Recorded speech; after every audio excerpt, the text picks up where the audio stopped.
$5 trillion की अर्थव्यवस्था हो जाएंगे 2024 तक, वो भी ये नहीं दिख रहा है। तो कुल मिला के ये सपने दिखाने की बात अलग है, और क्या हकीकत है उसको हमें देख के समझना पड़ेगा। तो हमारा जो असंगठित क्षेत्र है वो बहुत बुरी तरह धराशायी हुआ है पिछले 6-7 साल में। तो जो आम नागरिक है उसकी परेशानी बढ़ गई है, उसकी बेरोजगारी बढ़ गई है, इन्फ्लेशन से उसकी आमदनी कम हो गई है। तो अमीर लोग जो हैं, अपर मिडिल क्लास वाले, उन्होंने तो बहुत पैसा कमाया है। स्टॉक मार्केट दुगना हो गया, रिकॉर्ड हाई पे चला गया है। तो स्टॉक मार्केट में कितने लोग जो है इन्वेस्ट करते हैं?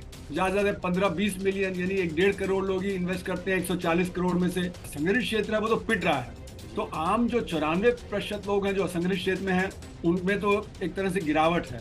जो 6% संगठित क्षेत्र में है वहाँ पे बढ़त है।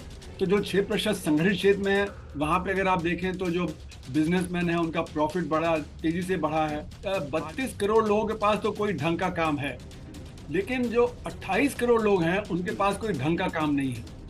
तो 28 करोड़ तो जो है वो मतलब गरीबी के आसपास ही घूम रहे हैं। और ये जो 32 करोड़ हैं इनको सपोर्ट करना है 140 करोड़ का, यानी हर एक व्यक्ति जिसके पास कोई ढंग का काम है उसको 4 और अतिरिक्त व्यक्तियों के लिए जो है काम करना पड़ रहा है। तो इसलिए जब परिवार की जो गरीबी है वो परिवार की गरीबी बढ़ती चली जा रही है। और अगर हम बड़ी बड़ी इंडस्ट्रीज को ही प्रमोट करेंगे तो ये और ज्यादा परेशानी का दौर होगा। क्योंकि संगठित क्षेत्र में तो आपने, जैसे मैंने कहा कि 6% लोग ही काम करते हैं, तो वहां तो ज्यादा 3.5-4 करोड़ लोग ही काम करते हैं। हमने जो 1990 में जब हमारे यहाँ जो करीब समझिए कि 250 मिलियन 25 करोड़ लोगों के जो वर्कफोर्स था, तो भी 6% लोग ही संगठित क्षेत्र में थे। आज जब 45 करोड़ का है तो भी 6% संगठित क्षेत्र में है। तो यानी कि जो हमारे असंगठित क्षेत्र है वो वैसे का वैसे ही बना हुआ है पिछले 35 साल से। नमस्कार दोस्तों, मैं अजय प्रकाश और आप देख रहे हैं जनअचार। प्रधानमंत्री मोदी ने एक सभा में को संबोधित करते हुए कहा कि अगले टर्म में वह जीत कर जब 15 साल पूरा करेंगे तब देश दुनिया की तीसरी बड़ी इकोनॉमी हो जाएगी। जाहिर तौर पर यह कोई राम जन्मभूमि जैसा मंदिर बनाने की बात नहीं है, यह एक बड़ी बात है। और वह बात यह है कि तीसरी बड़ी इकोनॉमी भारत हो जाए। इस बात को समझना बहुत जरूरी है क्योंकि हम सब की जिंदगी इस देश के 140 करोड़ लोगों की जिंदगी का सवाल है। इस बात को समझने के लिए हमारे साथ देश के प्रसिद्ध और चर्चित अर्थशास्त्री प्रोफेसर अरुण कुमार हैं। आप सब उन्हें जानते हैं, वह जनता के अर्थशास्त्री हैं और उम्मीद करते हैं कि हम सबको वह ठीक से बता पाएंगे कि हम दुनिया की तीसरी बड़ी इकोनॉमी कैसे बनेंगे मोदी जी के सपनों के अनुसार। सर, आपका स्वागत है जनअजवार में। और हम सब जानना चाहेंगे कि क्या सच में अगले 6 वर्षों में हम दुनिया की तीसरी बड़ी इकोनॉमी बनने जा रहे हैं, जैसा कि हमारे प्रधानमंत्री ने सपना इस देश को दिखाया है? देखिए, सपना दिखाना आसान होता है, लेकिन वो टारगेट आपका अचीव होगा या नहीं वो मुश्किल होता है। जैसे कि हमने पहले कहा था कि 2024 तक $5 ट्रिलियन की अर्थव्यवस्था हो जाएंगे, अभी $3.5 ट्रिलियन की अर्थव्यवस्था है। और ये कह सकते हैं कि पैंडेमिक आ गया, लेकिन अगर आप देखें तो पैंडेमिक के पहले ही हमारी जो अर्थव्यवस्था की बढ़ने की रफ्तार थी वो 8% से गिर के 3.5% हो गई थी। और ये तो ऑफिशियल आंकड़े बता रहे हैं। पर मेरे हिसाब से, क्योंकि इसमें जो आंकड़े होते हैं सरकार के, उसमें असंगठित क्षेत्र को अलग से नहीं गिना जाता। ये मान लिया जाता है कि असंगठित क्षेत्र उसी रफ्तार से बढ़ रहा है जैसे कि संगठित क्षेत्र, जो कि नोटबंदी के बाद सही नहीं है, क्योंकि असंगठित क्षेत्र में गिरावट है, संगठित क्षेत्र बढ़ रहा है। तो अगर हम उसको लेके चलें तो अभी मतलब हमारी अर्थव्यवस्था नोटबंदी के समय में तो उल्टी चल रही थी, मतलब वो गिरावट पे थी, जीएसटी की वजह से गिरावट पे थी। तो हमारा जो सरकार कहती है कि हमारा जो एवरेज में जो ग्रोथ रेट है वो 6-7% चल रहा है, मेरा मानना है वो 0.5 ऐसे ही 2.5-0% के करीब चल रहा है। तो हम लोग माइनस भी था नोटबंदी के समय पे। और उस समय आपने देखा कि जब नोटबंदी हुई तो बाजार खाली हो गए थे, लोग दुकानों पे नहीं जा रहे थे, सब्जी और फल जो खेतों से आ नहीं पा रहा था शहरों में, वो वहीं पे सड़ गया। शिमला मिर्च लोगों ने सड़कों पे डाल दिया पंजाब में, क्योंकि 1 रुपए किलो बिक रहा था। तो यानी कि कुल मिला के उस समय गिरावट थी।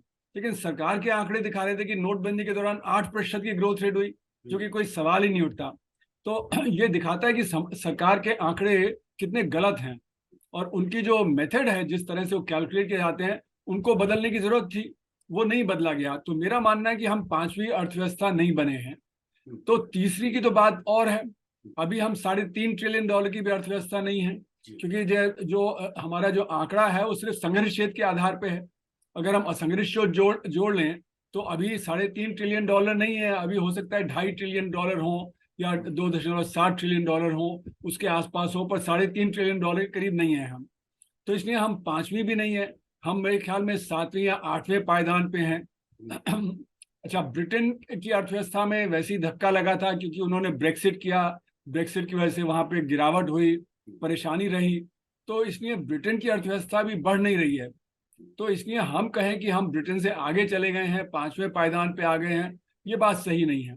तो अगर हम पांचवें पायदान पे नहीं आए हैं और हमारी अर्थव्यवस्था की गिरावट चल रही है, तो फिर हम तीसरे पायदान पे कैसे पहुंच जाएंगे? तो ये तो जैसे हमने कहा कि किसानों की आमदनी 2022-23 तक दुगनी हो जाएगी। 22 हमने कहा जनवरी कि सर, 23 भी नहीं था, जनवरी 2022 को जी हाँ, दुगुनी हो जानी थी। जी हाँ, और ये भी कहा कि $5 ट्रिलियन की अर्थव्यवस्था हो जाएंगे 2024 तक, वो भी ये नहीं कहीं दिख रहा है। तो कुल मिला के ये सपने दिखाने की बात अलग है, और क्या हकीकत है उसको हमें देख के समझना पड़ेगा। तो इसलिए ये कहना कि हम तीसरी बड़ी अर्थव्यवस्था हो जाएंगे, पहली बात तो वो नहीं। दूसरी बात यह कि हमको देखना चाहिए कि हमारे देश में सुख समृद्धि कितनी है, यानी प्रति व्यक्ति आय कितनी है। प्रति व्यक्ति आय के हिसाब से हम 142वें पायदान पे हैं।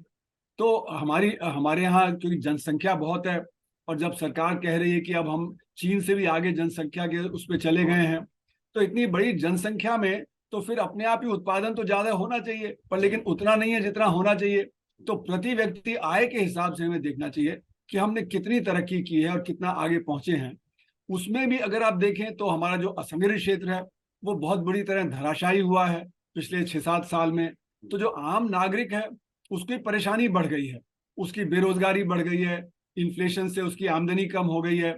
तो अमीर लोग जो है, अपर मिडिल क्लास वाले, उन्होंने तो बहुत पैसा कमाया है, स्टॉक मार्केट दुगना हो गया, रिकॉर्ड हाई पे चला गया है। तो स्टॉक मार्केट में कितने लोग जो है इन्वेस्ट करते हैं? ज्यादा से 15-20 मिलियन, यानी 1.5 करोड़ लोग ही इन्वेस्ट करते हैं 140 करोड़ में से।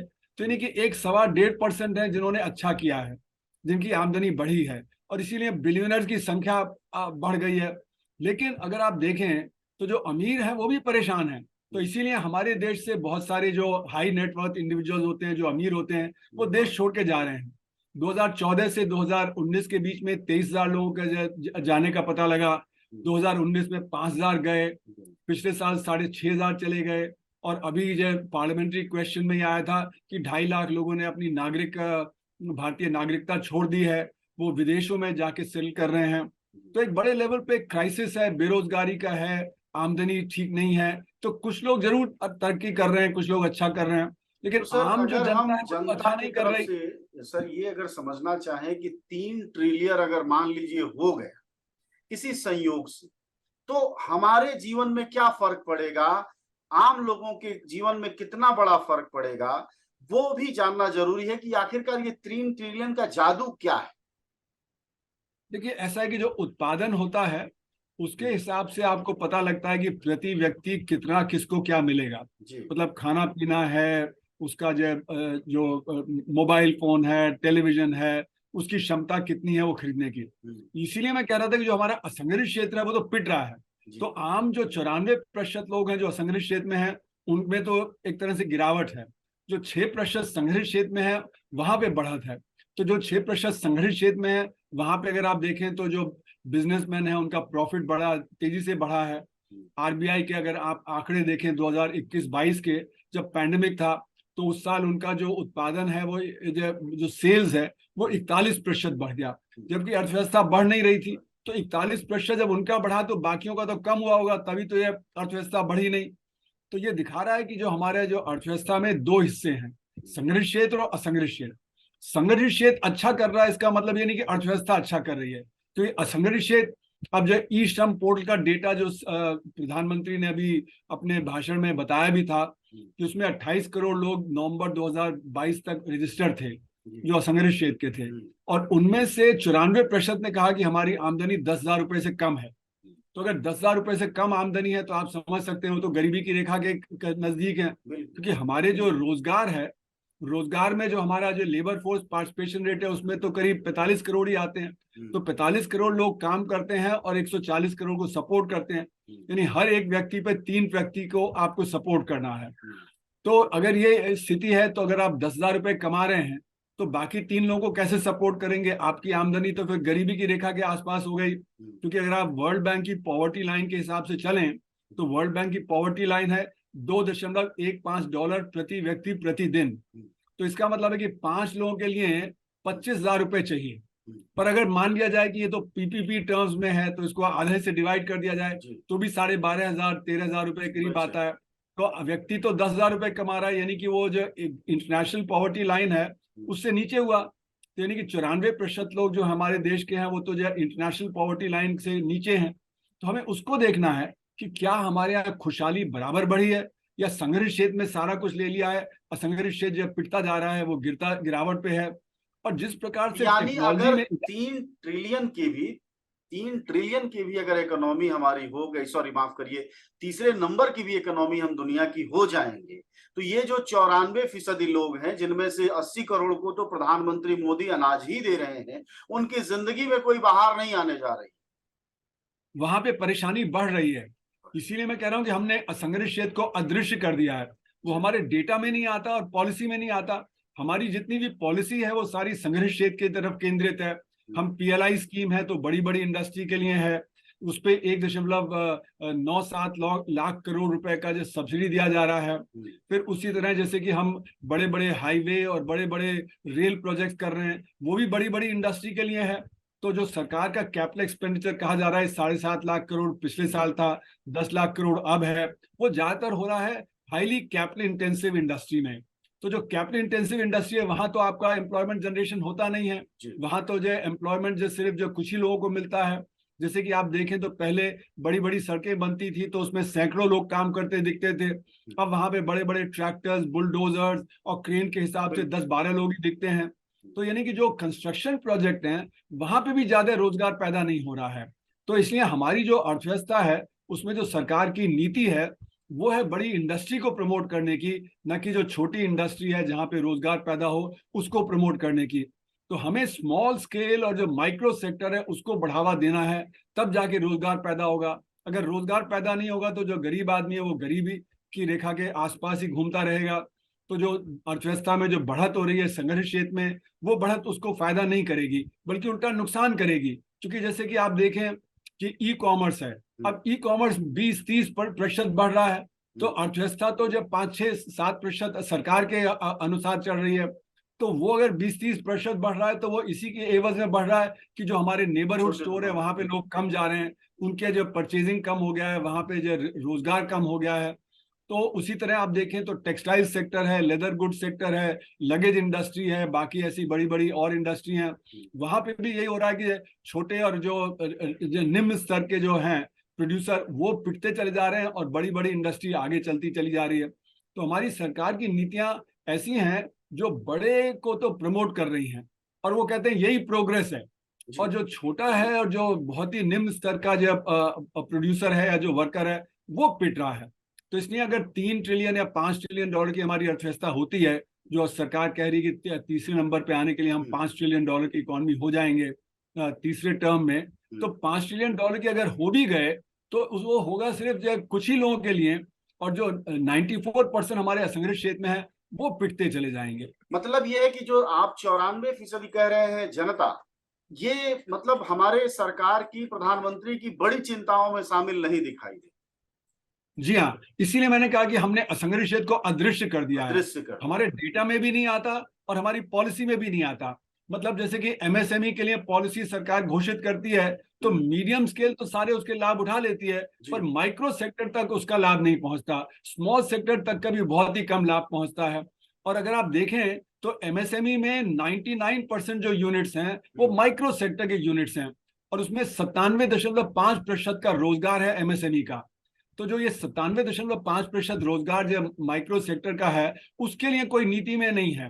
वो जो फायदा है वो जो मीडियम सेक्टर उठा लेता है। और आप देखें तो 6 करोड़ हमारे माइक्रो यूनिट्स हैं और 6 लाख स्मॉल और मीडियम यूनिट्स हैं। जी। इनमें भी जो मीडियम यूनिट्स है वो ज्यादा 30-40 हजार होंगे, बाकी स्मॉल यूनिट्स हैं। तो ये 30-40 हजार यूनिट्स हैं वो फायदा उठा लेते हैं, पर जो 6 करोड़ 6 लाख जो स्मॉल और माइक्रो हैं उनको फायदा नहीं पहुंचता। तो तो सरकार अगर की सर नीतियां जो इस है। बिल्कुल, अगर सर इसकी आर्थिक और सामाजिक असर देखा जाए तो एक बात बहुत साफ है कि हम अगर 5 ट्रिलियन इकोनॉमी हो जाएंगे, दुनिया की तीसरी अर्थव्यवस्था हो जाएंगे, तो देश की जो 90% यानी आप तो 94% कह रहे हैं, वह जनता है, उसके जीवन स्तर, उसके बाकी रहन सहन, गरीबी अमीरी पर बहुत ज्यादा कोई फर्क नहीं पड़ने जा रहा। जी हाँ, जी। जी हाँ, बल्कि उल्टा हो रहा है कि वो, क्योंकि जो हमारी संघर्ष क्षेत्र है वहां पे रोजगार पैदा नहीं होता, तो उससे बेरोजगारी बढ़ रही है। बेरोजगारी को। इसीलिए पैंडेमिक के पहले ही आप देखें तो 45 साल के सबसे ऊंचे स्तर पे हमारे यहाँ बेरोजगारी हो गई। अभी हमने 11 अक्टूबर को अपनी एक रिपोर्ट जारी की थी, जो एक people's commission on employment unemployment, तो उसमें हमने दिखाया कि 32 करोड़ लोगों के पास तो कोई ढंग का काम है, लेकिन जो 28 करोड़ लोग हैं उनके पास कोई ढंग का काम नहीं है। तो 28 करोड़ तो जो है वो मतलब गरीबी के आसपास ही घूम रहे हैं, और ये जो 32 करोड़ हैं इनको सपोर्ट करना है 140 करोड़ का। यानी हर एक व्यक्ति जिसके पास कोई ढंग का काम है उसको 4 और अतिरिक्त व्यक्तियों के लिए जो है काम करना पड़ रहा है। तो इसलिए जब परिवार की जो गरीबी है, वो परिवार की गरीबी बढ़ती चली जा रही है। और अगर हम बड़ी बड़ी इंडस्ट्रीज को ही प्रमोट करेंगे तो ये और ज्यादा परेशानी का दौर होगा, क्योंकि संघर्ष क्षेत्र में तो आपने, जैसे मैंने कहा कि 6% लोग ही काम करते हैं, तो वहां तो ज्यादा 3.5-4 करोड़ लोग ही काम करते हैं। तो 140 करोड़ में 3.5-4 करोड़ लोग हैं जो कि कोई ढंग का काम कर रहे हैं, और बाकी जो है वो परेशानी के दौर से गुजर रहे हैं, जैसे कि ई श्रम पोर्टल का डेटा बताता है, बाकी सरकार का डेटा जो बताता है। तो इसलिए जो हमारी जो नीतियां हैं उनको पूरी तरह से बदलने की जरूरत है। जो हमारी जो नीतियां हैं वो सिर्फ बड़ी बड़ी इंडस्ट्री, बड़े उद्योगपतियों, और टाटा हुए, अडानी हुए, अंबानी हुए, इन्हीं बड़े बड़े कंग्लोमरेट्स को सपोर्ट करने में लगी हुई है। और वो ये नहीं देख रही कि जितना उनको सपोर्ट करेंगे उतना हमारा जो छोटा उद्योग और बाकी है वो और पिट जाएंगे, क्योंकि जब ये लोग उत्पादन करेंगे, इनके पास टेक्नोलॉजी है, इनके पास रिसोर्सेज हैं। दूसरी जो सबसे बड़ी परेशानी सामने आ रही है टेक्नोलॉजी की, टेक्नोलॉजी इस रफ्तार से बढ़ रही है कि आर्टिफिशियल इंटेलिजेंस के चलते हुए ड्राइवर का काम भी खत्म हो जाएगा, क्योंकि ऑटोनमस व्हीकल्स आ जाएंगे। बैंक में जाइए तो बैंक में आपको जब अंदर जाने की जरूरत नहीं है, क्योंकि मशीन से आप पैसा निकाल लेते हैं, एटीएम से आप जब पासबुक भरवा लेते हैं, और कंप्यूटर के जरिए से आप पैसा ट्रांसफर कर लेते हैं। तो जो जो जो, जो आदमी की रिक्वायरमेंट है वो सर्विसेज में भी और मैन्युफैक्चरिंग में, आप मारुति की फैक्ट्री चली जाइए तो बड़े बड़े रोबोट्स के जरिए सारा जो काम हो जाता है, बहुत कम लोगों की जरूरत है। तो उत्पादन बढ़ेगा बड़ी इंडस्ट्री में, लेकिन रोजगार नहीं बढ़ेगा। तो यही समस्या है कि हमने जो 1990 में जब हमारे यहाँ जो करीब समझिए कि 250 मिलियन 25 करोड़ लोगों के जो वर्कफोर्स था, तो भी 6% लोग ही संघर्ष क्षेत्र में थे। आज जब 45 करोड़ का है तो भी 6% संघर्ष क्षेत्र में है। तो यानी कि जो हमारा संघर्ष क्षेत्र है वो वैसे का वैसे ही बना हुआ है पिछले 35 साल से। हालांकि हमने नई आर्थिक नीतियां लगा दी, हमने और कोशिश कर ली, सब कर लिया, लेकिन वो उससे कोई फर्क नहीं पड़ा। आप देखिए कृषि में भी रोजगार पैदा नहीं हो रहा, क्योंकि कृषि में भी ट्रैक्टर्स, हार्वेस्टर, कंबाइन, थ्रेशर्स ये सब आ गए हैं। तो वहां पे अब हल बैल की जरूरत ही नहीं है। तो जो काम पहले हल बैल से आप 2-3 दिन में करते थे वो अब 3 घंटे में एक ट्रैक्टर से कर लेते हैं, और उसमें रोजगार पैदा नहीं होता है, बहुत कम रोजगार पैदा होता है। तो कुल मिला के टेक्नोलॉजी की नीति को भी हमें सोशली रिस्पॉन्सिबल वे में इंट्रोड्यूस करना पड़ेगा। इसीलिए हमारा फोकस बदलना पड़ेगा माइक्रो सेक्टर, स्मॉल सेक्टर की तरफ, और कृषि में खुशहाली के लिए मिनिमम सपोर्ट प्राइस सारी जब क्रॉप्स को देना पड़ेगा। तो जब ये सब होगा तभी हमारी अर्थव्यवस्था बदलेगी। ये हम सिर्फ बड़े बड़े उद्योगों के जो चंगुल में अगर फंसे रहेंगे तो फिर हमारे यहाँ जब परेशानी का दौर और बढ़ जाएगा आम आदमी के लिए। शुक्रिया सर आपकी बातचीत के। हमारे साथ बातचीत कर रहे थे प्रोफेसर अरुण कुमार। उन्होंने शुरू में एक आंकड़ा दिया था जिसमें कि लगभग 1.5 करोड़ लोगों की बात थी जिनके पास पूंजी का बड़ा संचय है और पैसा है। उसके बाद दूसरा सिरा है 6%। तो कुल ले दे के 6% से जो बाहर के लोग हैं वह 5 ट्रिलियन इकोनॉमी में मामूली के हिस्सेदार हैं और उनकी जिंदगी में कुछ बदलाव नहीं होना है।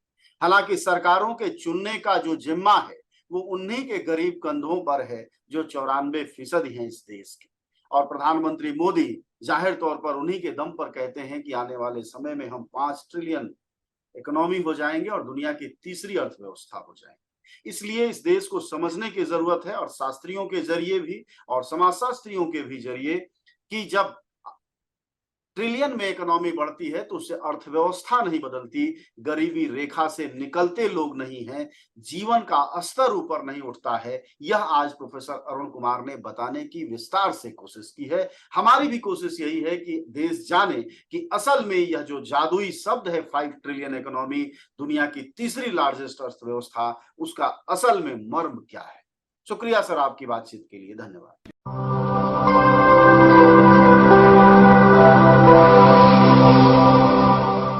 जन ज्वार, जनता की मीडिया।